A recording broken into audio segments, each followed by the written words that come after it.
असंभव कुछ नहीं होता दोस्त, ये परिकल्पनाएं हैं खाली। और मैं आज तो आपको बहुत ईमानदारी से और 12 साल के तजुर्बे का निचोड़ निकाल के बता सकता हूं कि इस दुनिया में असंभव नाम का कोई शब्द होता ही नहीं है।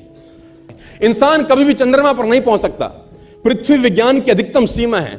डॉक्टर ली फॉरेस्ट मशहूर वैज्ञानिक हुए, बहुत बड़े साइंटिस्ट हुए, एक स्टेटमेंट इन्होंने पास किया 1955 के अंदर, 1955 ही पास द स्टेटमेंट कि इंसान कभी भी चंद्रमा पर नहीं पहुंच पाएगा। It is impossible for a human being to cross Indian globe, earth globe, और पृथ्वी विज्ञान की अधिकतम सीमा है। लेकिन किसी बहरे ने इस बात सुना नहीं और पहुंच गया एक आदमी अपना बस्ता उठा के, जिसका नाम था इन 1969।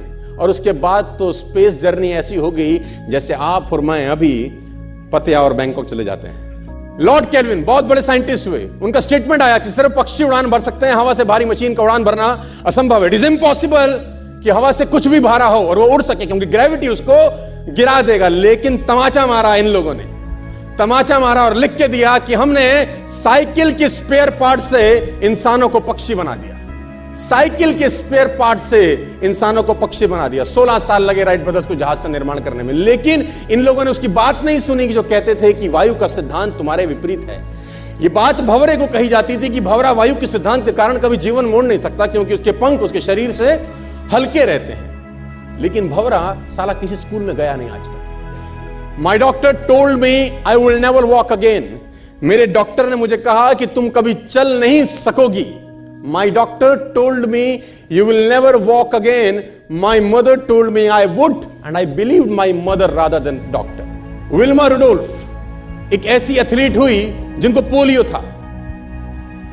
था जिनको डॉक्टर ने कहा तू चल नहीं सकती, मां ने कहा तू चल सकती है। उसने कहा मैंने डॉक्टर की बात नहीं मानी, मैंने अपनी मां की बात मानी। 3 ओलंपिक गोल्ड मेडल जीती है लड़की, 3 ओलंपिक गोल्ड मेडल, जिसको डॉक्टर कह रहा है कि तू चल। लेकिन मां क्या बोलती है? मैं आपको उदाहरण देना चाहूंगा सर। बहुत छोटे थे अल्बर्ट आइंस्टीन, दुनिया के महान वैज्ञानिक में से एक हुए, मंदबुद्धि कहा जाता था। 8 साल के थे, घर पहुंचे, मां को चिट्ठी दिया। When he was 8 years old, came to his home, given letter to his mother. मां को एक चिट्ठी दिया, मां ने वो चिट्ठी पढ़ा। 8 साल के थे और चिट्ठी में प्रिंसिपल का खत था, उसकी मां के नाम। प्रिंसिपल ने ये लिख के भेजा कि आपका बच्चा विलक्षण प्रतिभा का धनी है, ग्रेट पावर है इसके अंदर, क्योंकि बहुत बड़े साइंटिस्ट बने, बड़े हो गए। मंदबुद्धि बचपन में समझा जाता था। आपका बच्चा विलक्षण प्रतिभा का धनी है, इसके अंदर असीम संभावनाएं हैं। तो हमारा स्कूल, हमारी मैनेजमेंट, हमारी फैकल्टी, हमारा टीचर इस लायक नहीं है कि हम आपके बच्चे को अच्छी शिक्षा दे सकें। तो it's better for you to take care of your son. आप अपने बच्चों को अपने घर में पढ़ाइए, हम लायक नहीं है कि आपके बच्चे को पढ़ा सके। और उसकी मां ने पढ़ते पढ़ते आंखों में आंसू ले आई और उसने बच्चे को कहा कल से तू स्कूल नहीं जाएगा, मैं तेरी परवरिश घर पे करूंगी, क्योंकि तेरा टीचर तुझे इस लायक नहीं समझता। मतलब वो अपने आप को इस लायक नहीं समझते।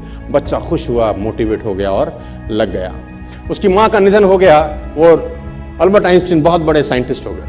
अल्बर्ट आइंस्टीन जब बहुत बड़े साइंटिस्ट हुए तो मकान शिफ्ट कर रहे थे अपना, और जीवन का सच्ची घटना वो अपनी ऑटोबायोग्राफी में लिखते हैं कि जब मैं मकान शिफ्ट कर रहा था तो एक ड्रॉस के अंदर मुझे वो व्हाइट कलर का पेपर फोल्डेड अवस्था में मिला। मुझे समझ नहीं था कि क्या है। मैंने उसको फोल्डिंग अवस्था से मिट्टी को हटा के जब खोला तो वो उस टीचर का लेटर था जो बहुत साल पहले टीचर ने मेरे हाथ में दिया था और मैंने अपनी मां के हाथ में रखा था। अब वो बड़ी उत्सुकता के साथ उस खत को पढ़ने लगे। जैसे उन्होंने खत पढ़ना शुरू किया और वो जार जार होकर रोए। उसमें लिखा था कि तुम्हारा बच्चा मंदबुद्धि है, ये हमारे स्कूल के लायक नहीं है, इसको आज के बाद हमारे स्कूल में मत भेजना, इसकी परवरिश खुद किया। मां ने उल्टा पढ़ा, मां ने उल्टा पढ़ा कि नहीं, ऐसा नहीं है, तू सब कुछ कर सकता है, तेरे हाथ पास पावर है, तेरे में प्रतिभा है, यू कैन डू वंडर्स। दोस्तों, इस दुनिया में किसी की बात मत सुनना। नेवर एवर बिलीव एनीबॉडी कि जो तुमको बोले कि तू नहीं कर सकता, कान पे मारना, बोला साले तू नहीं कर सकता, हम करेंगे।